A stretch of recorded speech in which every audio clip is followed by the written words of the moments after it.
இந்த மாதத்தின் முதல் நாள் அதிகாலை வேளையிலே உங்கள் அனைவரையும் அன்போடு நான் வாழ்த்துகின்றேன். ஆண்டவருடைய கிருபையும் ஆண்டவருடைய சமாதானமும் நம்மிலே பெருகுவதாக.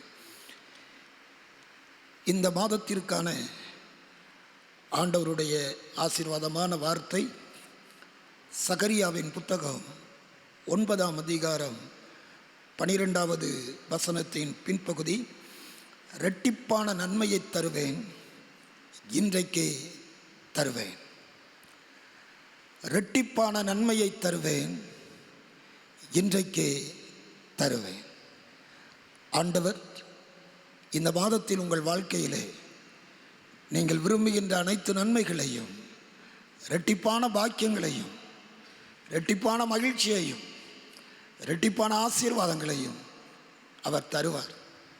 சகரியா என்று சொன்னால் யெகோவா நினைவு கூறுகிறார் என்று அர்த்தம்.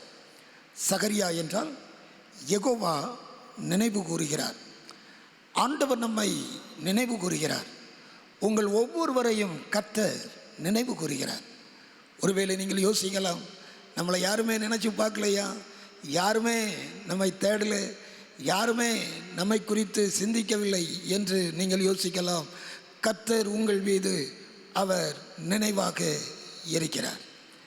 இந்த மாதத்திலே கர்த்தர் உங்களுக்கு இரட்டிப்பான நன்மையை தருவேன், இன்றைக்கே தருவேன் என்று அவர் வாக்கு பண்ணுகிறார்.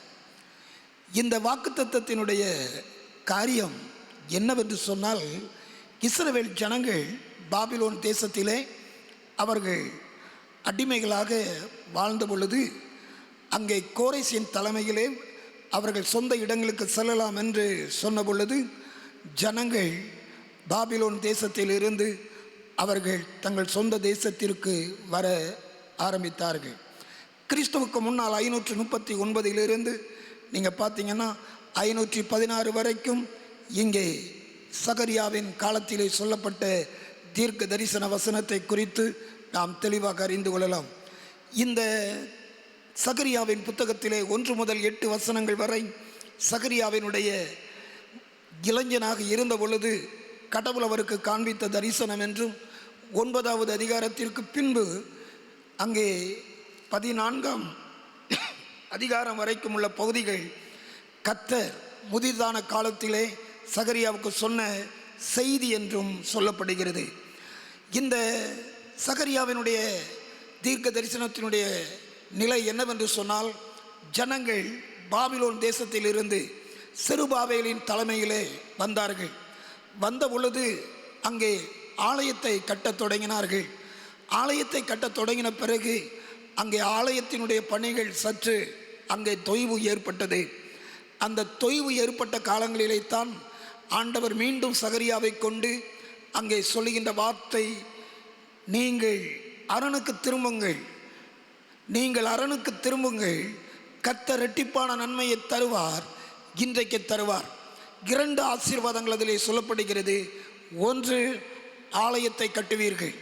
அடுத்து உங்களை நான் திரும்ப நிலைவரப்படுத்துவேன், கூட்டி சேர்ப்பேன், உங்கள் வாழ்வை நிலைப்படுத்துவேன் என்று அவர் சொல்லுவதை நாம் பார்க்கிறோம். சகரியாவின் புத்தகத்திலே 9வது அதிகாரத்திலே பாருங்கள், அங்கே 14வது வசனத்திலே சொல்லுகிறார், இரட்டிப்பான நன்மையை தருவேன், இன்றைக்கு தருவேன், நம்பிக்கை உடைய சிறைகளை அரணுக்கு திரும்புங்கள், கடவுளின் பக்கமாக வாருங்கள், கடவுளின் தேசத்திற்கு வாருங்கள், கடவுள் உங்களுக்கு நன்மையை செய்வார். இந்த காலை வேளையிலே என் அன்புக்குரியவர்களே, கடவுள் உங்களுக்கு இரட்டிப்பான நன்மையை இந்த மாதத்தில் செய்வார். பாருங்கள், அதற்கு சகரியா சொல்லுகின்ற காரியம் 14வது வசனத்தில் சொல்லுகிறார், கர்த்தர் உங்கள் பட்சத்தில் காணப்படுவார். அடுத்து சொல்லுகிறார் பாருங்கள், 15வது வசனத்திலே கர்த்தர் உங்களை காப்பாற்றுவார்.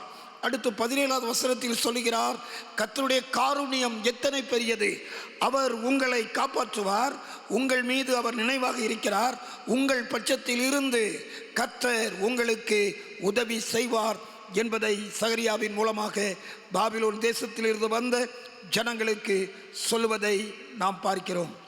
அன்புக்குரியவர்களே, கர்த்தர் இரட்டிப்பான நன்மையை தரும் பொழுது அவர் சொல்லுகின்றது 2 காரியங்கள். 1, ஆலயத்தை கட்டுவீர்கள். அடுத்து திரும்ப கூட்டி சேர்க்கப்படுவீர்கள். அதற்கு நான் உங்களுக்கு என்ன செய்வேன்?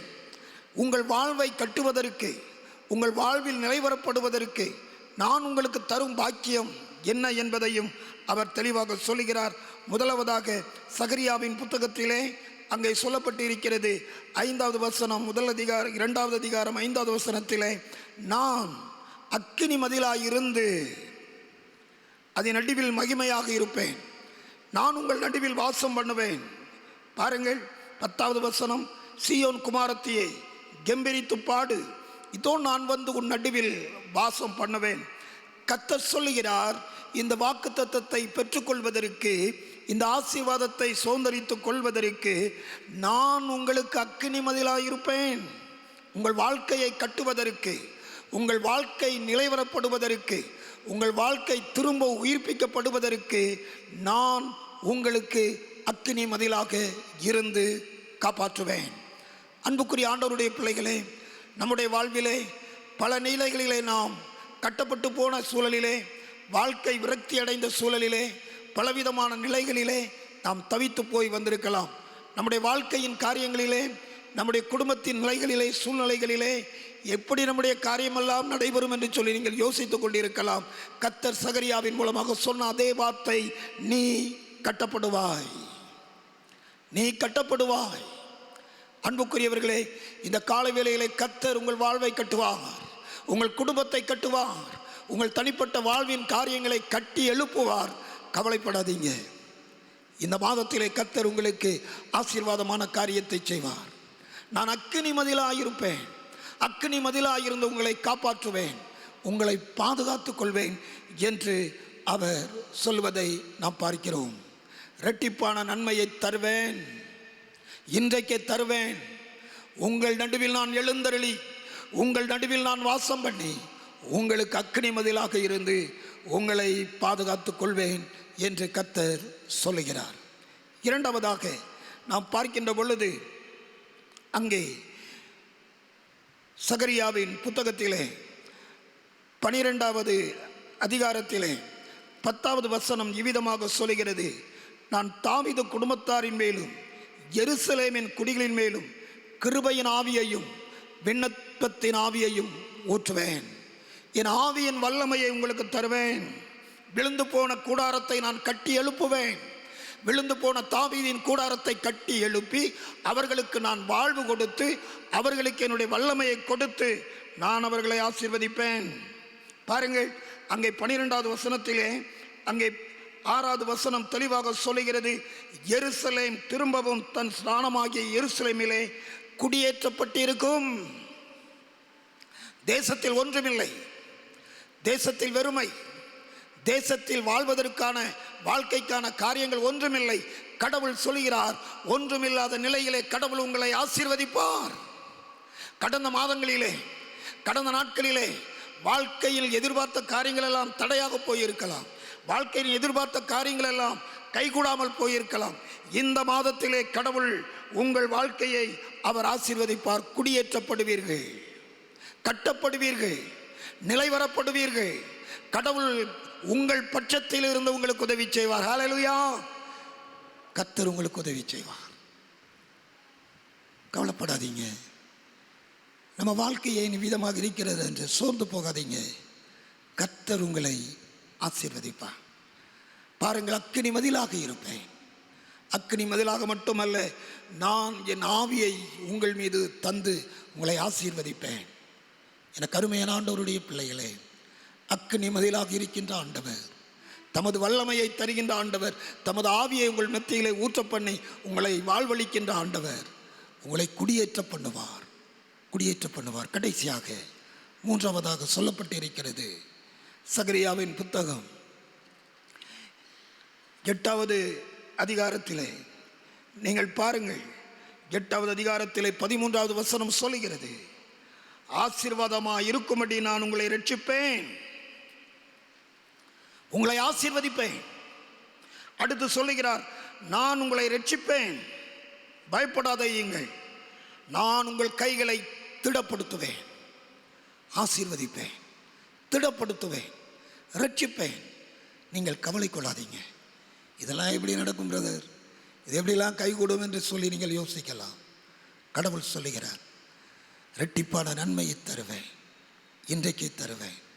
உங்கள் நடுவில் நான் வாசம் பண்ணி உங்களுக்கு அக்கினி மதிலாக இருந்து என் ஆவியையும் வல்லமையும் உங்களில் ஊற்றி உங்களை நான் ஆசீர்வதிப்பேன் என்று கர்த்தர் சொல்லுகிறார். அந்த ஆசீர்வாதத்தின் நிறைவு என்ன பாருங்கள், அங்கே சொல்லப்பட்டிருக்கிறது. சகரியாவின் புத்தகத்திலே மிகவும் அழகாக சொல்லுகிறார். மிகவும் அழகாக சகரியாவின் புத்தகத்திலே அவர் சொல்லுகின்ற பொழுது, கர்த்தர் உங்கள் வாழ்விலே எல்லா நன்மைகளையும் தந்து எல்லா ஆசீர்வாதங்களையும் தந்து அவருடைய காருணியத்தினால் நிரப்பேன் என்று 9வது அதிகாரத்திலே அவர் சொல்லுகின்ற பாருங்கள், 17வது வசனத்திலே அவருடைய காருணியம் எத்தனை பெரியது, அவருடைய காருணியம் எத்தனை பெரியது, அவருடைய ஆசீர்வாதங்கள் எத்தனை பெரியது பாருங்கள்.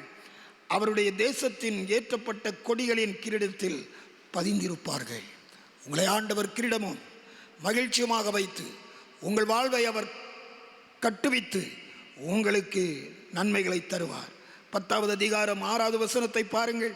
நான் யூதா வம்சத்தாரை பலப்படுத்தி யோசேப்பு வம்சத்தாரை ரட்சித்து அவர்களை திரும்ப நிலைக்க பண்ணுவேன். நான் திரும்ப நிலைக்க பண்ணுவேன்.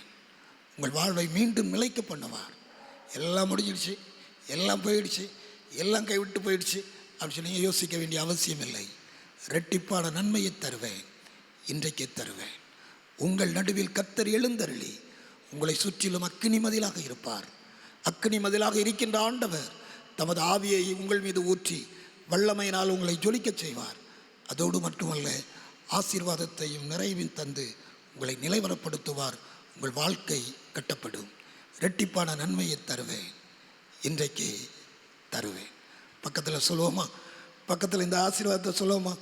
இரட்டிப்பான நன்மையை தருவேன், இன்றைக்கு தருவேன். நம்பிக்கையுடைய சிறைகளை எங்கே திரும்புங்க? அரணுக்கு திரும்புங்க. கர்த்தர் உங்களை ஆசீர்வதிப்பார். ஆமென்.